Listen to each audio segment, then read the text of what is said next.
Bismillahirrahmanirrahim. Assalamualaikum warahmatullahi wabarakatuh dan salam sejahtera. Selamat datang kepada semua yang melayari program Inspirasi Channel dari Kamar Hanif Khatri. Satu perbincangan, satu program berteraskan kepada isu semasa tapi dikupas melalui konsep keluhuran perlembagaan dan kedaulatan undang-undang. Hari ini adalah hari pioneer, perintis, di mana kita akan membincangkan satu topik yang hangat sejak tahun lalu. 4 September 2023, rakyat Malaysia dikejutkan dengan pengguguran kesemua 47 pertuduhan akal budi berkaitan Zahid Hamidi, Timbalan Perdana Menteri sekarang. Banyak persoalan yang tampil. Siapakah yang bertanggungjawab untuk mengendalikan pendakwaan? Bagaimanakah pertuduhan dikaji semula jika ada representasi? Apa itu representasi? Kenapakah siasatan dijalankan selepas perbicaraan bermula? Semestinya soalan-soalan ini menimbulkan pelbagai persepsi, pelbagai teori. Dan siapakah lagi yang lebih baik untuk membincangkan perkara ini jika tidak bekas pegawai utama dari Pejabat Peguam Negara.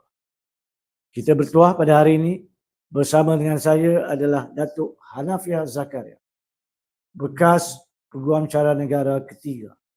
Selamat datang, Datuk. Selamat datang. Apa khabar, sihat? Sihat, alhamdulillah. Datuk mempunyai pengalaman dalam perkhidmatan dalam bidang perundangan dan kehakiman selama tempoh hampir 35 tahun, lebih 35 tahun. Beliau bermula sebagai magistrat di Kampar, kemudiannya bekerja di Pejabat Peguam Negara sebagai Timbalan Pendakwa Raya, diikuti dengan pelbagai pangkat dan kenaikan, sampailah menjadi Peguam Cara Negara ketiga di bawah Tommy Thomas. Tommy Thomas. Ya. Dan jawatan terakhir sebelum Datuk Besara adalah sebagai Ketua Pengarah Institut Latihan Kehakiman dan Perundangan. Betul. Datuk, 4 September 2023, 1 tahun, 1 bulan, 2 minggu yang lalu, kita telah pun dikejutkan dengan kes pengguguran 47 pertuduhan Zahid Hamidi. Ya.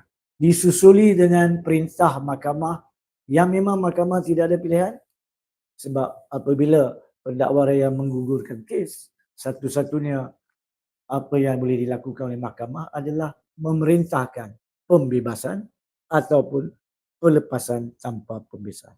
Di sini DNAA. Persoalan pertama sekali, Pejabat Peguam Negara, boleh tolong huraikan berapa ramaikah pegawai-pegawai kita yang berada di situ, yang mengembeling tenaga berusaha untuk kebaikan urus tadbir guaman negara. Silakan. Assalamualaikum warahmatullahi wabarakatuh.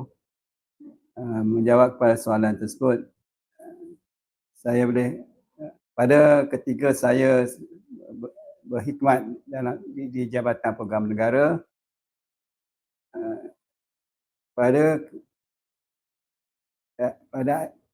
keseluruhan Timbalan Pendakwa Raya di seluruh Malaysia ada terdapat lebih kurang 500 orang lah. Baik. 500 orang, lebih dari 500 orang. Dan setiap negeri sekurang-kurang, negeri besar ada sekurang-kurangnya, seperti Selangor ada dekat 25 orang. Bagi negeri yang kecil seperti Perlis ada dekat 3 atau 5 orang. Baik. Dan bagi negeri-negeri seperti bagi HQ pula di Ibu Pejabat Putrajaya terdapat beberapa unit. Beberapa unit yang diketuai oleh ketua unit lah. Dia ketua unit. Dan setiap ketua unit ada lebih kurang bergantung pada unit unit berkaitan. berkaitan, ada yang 10, ada yang 15 orang. Baik. Dan setiap ketua unit bertanggungjawab kepada pegawai-pegawai di BPP yang di bawah keseliaan dia. Dan bagi yang ketua unit juga bertanggungjawab kepada timbalan ketua bahagian pendakwaan dan seterusnya kepada ketua bahagian pendakwaan. Dan ketua bahagian pendakwaan juga bertanggungjawab kepada program negara. So Boleh dikatakan dekat lebih kurang 1,000 orang lah kalau dicampur daripada pusat ke negeri dan sebagainya, lebih kurang. lebih kurang. Ya. Saya boleh kata 500 ke 800 orang. Baik. Orang bilangan DBP pada masa itulah. So, saya nak khususkan kepada tanggungjawab pendakwa raya sebab kita tahu di pejabat peguam negara kita mempunyai peguam persekutuan, kita juga mempunyai pegawai-pegawai yang perlu membuat kajian-kajian untuk nasihat kepada kerajaan dan pihak-pihak berkenaan, tapi secara khusus pendakwa raya. Secara khusus pendakwa raya ni yang saya nak tahu, yang rakyat perlu faham di sini.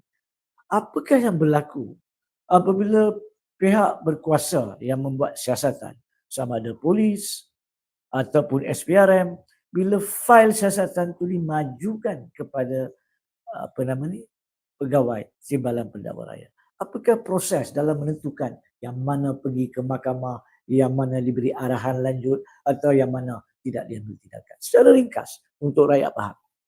Okey.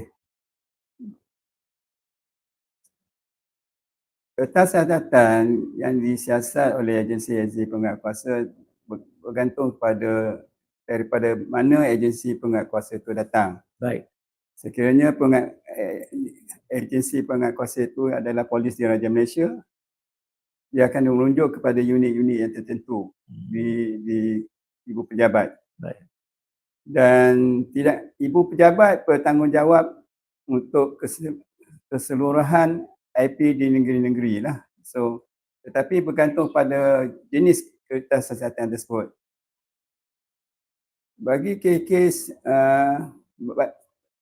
di ibu pejabat terdapat unit-unit seperti mana saya katakan, di ibu pejabat terdapat unit-unit. Ada unit narkotik, ada unit jenayah am, ada unit terkelas pun ada ya. Terkelas, ada unit commercial crime dan ada unit apa lagi ya? Banyak juga sebenarnya. Ada banyak unit. So bagi kes-kes of public interest, dia terjatuh di bawah kes-kes unit terkelas. Terkelas. Kes terkelas.